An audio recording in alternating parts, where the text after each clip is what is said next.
What up, y'all? No Justin, no peace, aka Justin Brandon, one half of the Loose Cannons podcast, where we discuss movies, entertainment, pop culture, and politics.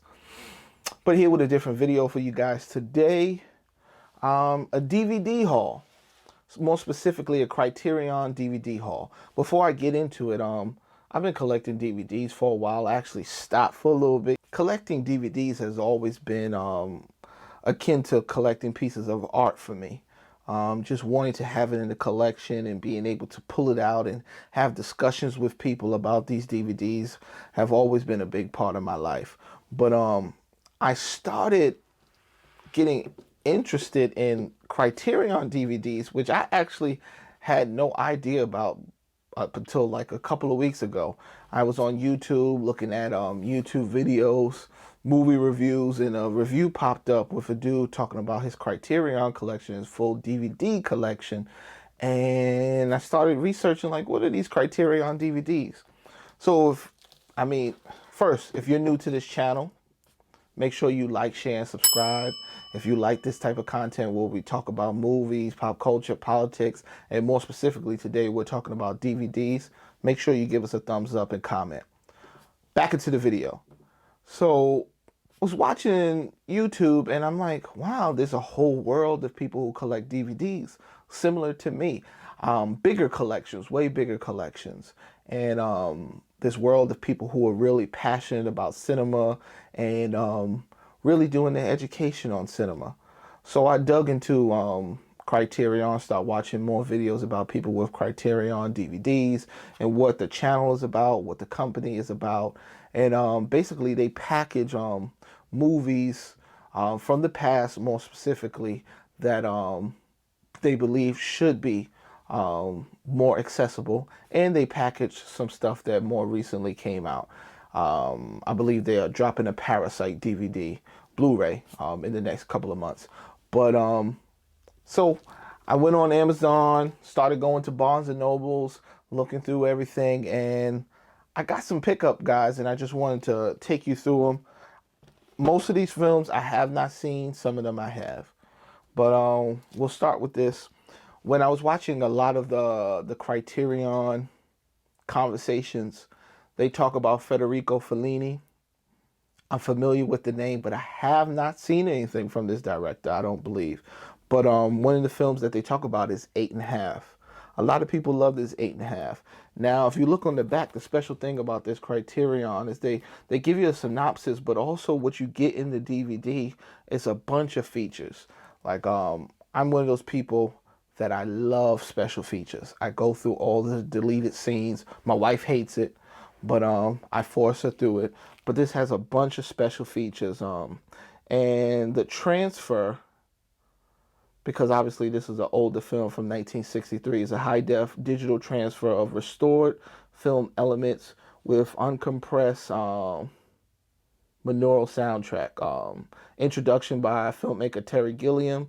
So there's a whole bunch of different special features that come in this, and it just makes it worth it grabbing something like this so that it's more part of your education, because you could be educated in filmmaking by watching movies, but when you have the special features and you have directors talking about what this meant to them, what they believe and what they think about these different shots, it helps your mind. It helps your mind germinate and think about all the different elements to filmmaking. I believe this movie actually is about a filmmaker, but I can't wait to dive into this. The next one that I picked up was because I actually have seen films from this filmmaker, Sidney Lumet.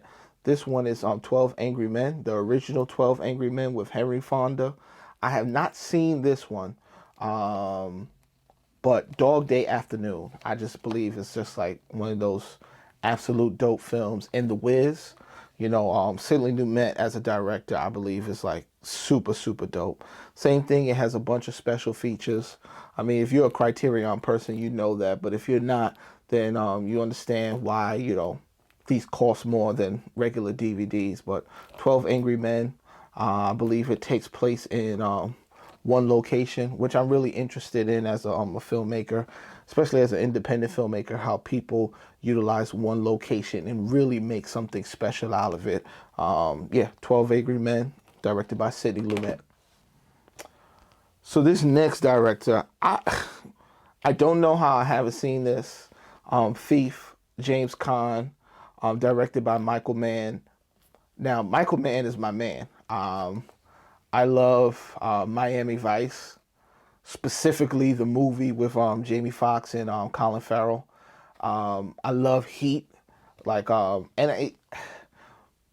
Al Pacino and De Niro. Like I know a lot of people talk about their performances, but the movie itself, like I fanboy out on Michael Mann for his ability to create these intense scenes. Like, that action scene towards the end is like 15 minutes long, and it's just so intense, so real, and it's just a dope film. Like, so I had to get this. I had to get Thief because, I mean, if it's Michael Mann, I figure it has to be good. I'm excited to jump into that.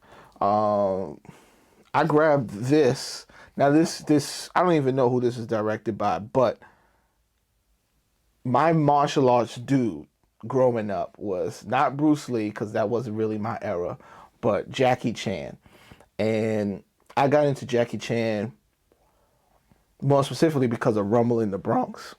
And I probably saw Rumble in the Bronx in the movie theaters probably like 3-4 times. And then at home on VHS, probably like another 10 times. And then on cable and all that, I don't even know how many times I saw it on cable. But anytime Rumble in the Bronx was on, I would watch it. My aunt took me to see it in the movie theaters. It was very special. And then because my father knew that I was really into Jackie Chan, he took me to a cinema in the city, and they were playing one of Jackie Chan's first movies. It was a double feature, and it was so dope. I forgot the name of the movie, but Jackie Chan was just so dope. And I had seen Police Story 1, like on cable. I haven't seen Police Story 2. I've seen other police stories, but this was something that I knew I needed to have in my collection, and I needed to get back to, and I wanted to see them actually back to back. And it's just like a dope box set. It has like a slide-in case. It's Blu-ray. It's 5.1 surround soundtrack, and I got a 4K TV upstairs. Like, I hope it's going to be dope on that. Plus, I got like a little projector set up in the basement. But I'm excited to jump into this because I love action films. Speaking of action, so one of my favorite directors is Quentin Tarantino. Reservoir Dogs, and then because Reservoir Dogs was out before I was really into cinema, and I had to backtrack and watch Reservoir Dogs. But something that I actually saw in the movie theaters that he released was one of my original films was Kill Bill, and I was blown away by Kill Bill, just blown away.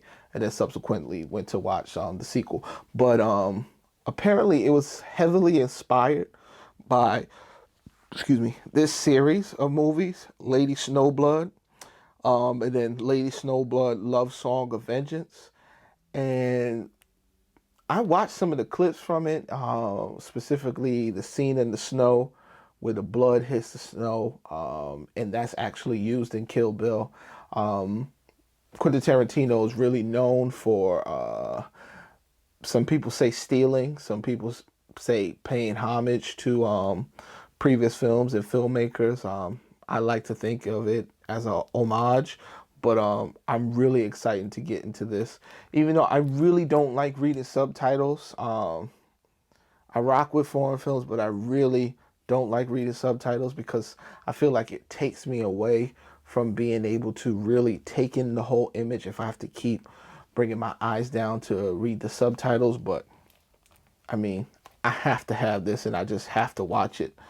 But really exciting, Lady Snowblood.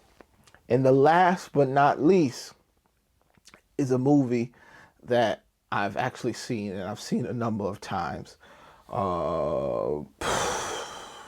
Brooklyn's Own, Spike Lee, Do the Right Thing.